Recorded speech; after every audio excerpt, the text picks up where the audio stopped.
বেঙেনাটো সকলোৱেও খায়, বেঙেনা বহুত ধৰণে খাব পাৰি, কিন্তু আজি মই বেঙেনাৰ এটা খুব হেল্ডি ৰেচিপি লৈ আহিছোঁ। প্ৰথমে মই বাদাম লৈছোঁ, ৰঙা বাদাম লৈছোঁ বা ইয়াৰ ঠাইত কাজু বাদামো দিব পাৰে। বাদামখিনি মই প্ৰথমতে ভালকৈ ভাজি লৈছোঁ। বাদামৰ গোন্ধটো অলপ কম কৰিবলৈ মই ইয়াত অলপ চফ দিছোঁ আৰু অলপ ইয়াত তিল দিছোঁ। কাৰণ সাধাৰণতে এনেই তিল খোৱা নহয় বা ল'ৰা ছোৱালীয়ে ইমান লাডু চাডু বনালেও ইমান নাখায়। মই কি কৰোঁ, যিকোনো চব্জিত এই ধৰণে মানে বনাই পেলাই মানে দিওঁ।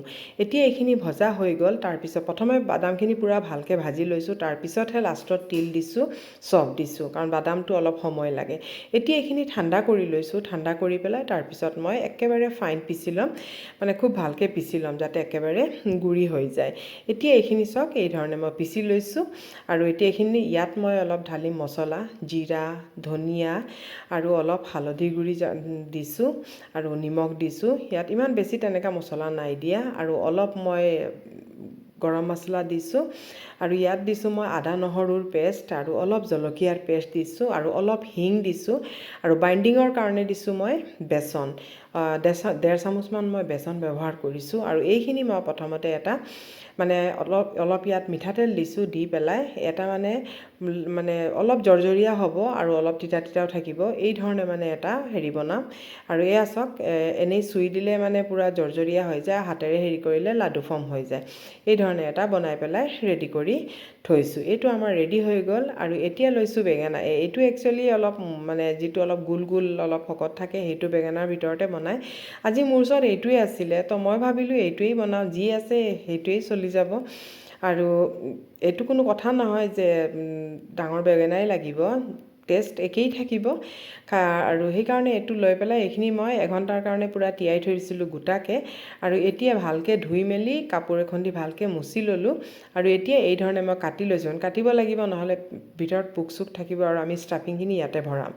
এইখিনি মই ইয়াত ভৰাই দিম আৰু গোটেইখিনি চব কাটি লৈছোঁ, কাৰণ এটাটো ভাগ্য ভাল যে আজি এটাটো পোক নোলালে।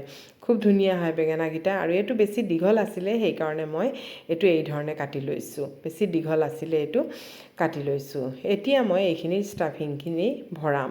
আৰু এই চাওক, এইখিনি এই ধৰণে ভৰাম যাতে পূৰা মানে টাইটকৈ ভৰাব লাগিব।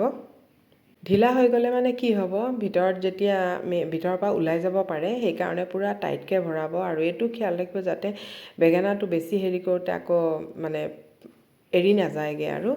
আৰু এতিয়া এই ধৰণে পূৰা টাইটকৈ পূৰা ভৰাই দিব। তাৰপিছত হাতেৰে অলপ প্ৰেছ কৰি পেলাই এই ধৰণে হেৰি কৰি দিম। তেতিয়া কি হ'ব, তেতিয়া আঠা লাগি যাব। বেচন আছে যে, বেচনে বাইণ্ডিঙৰ কাম কৰিব। এই ধৰণে কৰিলে আঠা লাগি যাব। এয়া চাওক, আমাৰ এইটো পূৰা ৰেডি হৈ গ'ল। এই ধৰণে পূৰা টাইটকৈ কৰিব লাগিব আৰু অলপ হাতেৰে ভালকৈ প্ৰেছ কৰি দিব। আৰু এইটো ৰেডি হৈ গ'ল। এতিয়া মই গোটেইখিনি এই ধৰণে কৰি ল'লোঁ। এয়া চাওকচোন, গোটেইখিনি আমাৰ ৰেডি হৈ গ'লগৈ। আৰু এইখিনি বাচিছে, এইখিনি মই পেলাই নিদিওঁ, ব্যৱহাৰ কৰিম। এতিয়া মই এখন কেৰাহী পাতি পেলাই ইয়াত মই অলপ মিঠাতেল লৈছোঁ আৰু এইখিনি গৰম হোৱাৰ পিছত এইখিনি অলপ ভাজি ল'ম। ভাজি পেলাই দিব পাৰে, নভজাকৈও দিব পাৰে, গ্ৰেভিত এনেকাও দিব পাৰে, কোনো কথা নাই। এই ধৰণে এইখিনি মই ভাজি পেলাই আৰু এতিয়া ভজা হৈ গ'ল। এতিয়া মই এইখিনি নমাই দিছোঁ, লুটিয়াই মেলি মই ভালকৈ ভাজি ল'লোঁ। আৰু এতিয়া মই গ্ৰেভিৰ কাৰণে লৈছোঁ পিঁয়াজ। মই যিহেতু ইমান গৰম বেছি মছলা ব্যৱহাৰ নকৰোঁ, সেইকাৰণে অলপ সৰহীয়াকৈ পিঁয়াজ লৈছোঁ আৰু জলকীয়া কেইটামান লৈছোঁ, ইমানো জ্বলা নহয়, আৰু জালুক কেইটামান লৈছোঁ। জালুকে তাৰ ফ্লেভাৰটো খুব ভাল আনে। আৰু এতিয়া এইখিনি যেতিয়া ৰেডি হৈ গ'ল মছলাখিনি, ইয়াত সেই যিখিনি ষ্টাফিঙৰ কাৰণে বনাইছিলোঁ সেইখিনি দিছোঁ।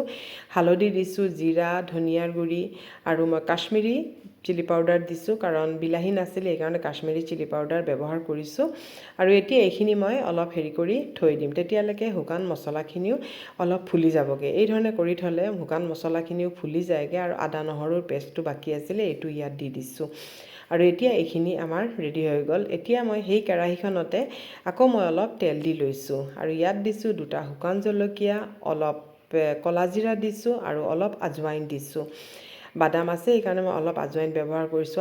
অলপ পিঁয়াজ মই দিছোঁ, কাৰণ পটককৈ মানে হেৰিটো দি দিলে পূৰা ওপৰত পৰিব, সেইকাৰণে মই অলপ পিঁয়াজ মানে ইয়াত ব্যৱহাৰ কৰিছোঁ। আৰু এতিয়া আৰু অলপ পানী দিছোঁ, দি পেলাই এইখিনি অলপ ভালকৈ মিলাই ল'ম, খুব ভালকৈ এইখিনি মিলাই ল'ম।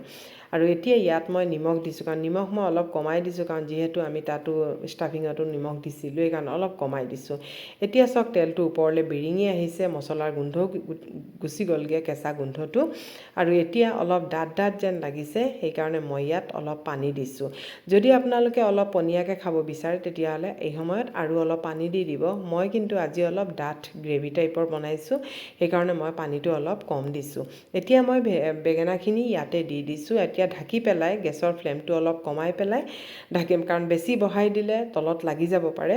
আৰু এতিয়া কি কৰিম, অলপ ইয়াত কচুৰি মেথি দি পেলাই আৰু ঢাকি পেলাই থৈ দিছোঁ। আৰু এইখিনি পূৰা সিজাৰ পিছত তাৰপিছতহে মই এইখিনি চাওকচোন কিমানে ধুনীয়া হৈ গৈছে। আৰু অলপ গৰম মছলা দি পেলাই এইখিনি মই এতিয়া হেৰি কৰিম। আৰু এয়া চাওক গোটেইখিনি হেৰি হৈ গৈছে, আৰু আমাৰ এইটো ৰেডি হৈ গৈছে। দেখিছে নহয় কিমান ধুনীয়া হৈছে। ৰুটি, পাৰাঠা যিকোনো বস্তুৰ লগতে মানে এইটো ছাৰ্ভ কৰিব পাৰি, খুবেই ধুনীয়া হয়। আজি মই কিন্তু এইটো ভাতৰ লগতহে খাম, সেইকাৰণে এয়া ভাত লৈছোঁ আৰু এইটো এটা এটাকৈ লৈছোঁ। কাৰণ কেতিয়াবা মাছ মাংস নাথাকিলে এই ধৰণে বনাই পেলাই খায়ো ভাল লাগে। নিৰামিষত এই ধৰণে খাই পেলাই খুব ভাল লাগে। এই ধৰণে এদিন বনাই চাবচোন, খুবেই ভাল লাগে ৰেচিপিটো। আৰু দেখিছে নহয় কিমানে ধুনীয়া হৈছে। যদি ভাল লাগিছে লাইক আৰু শ্বেয়াৰ কৰি দিব।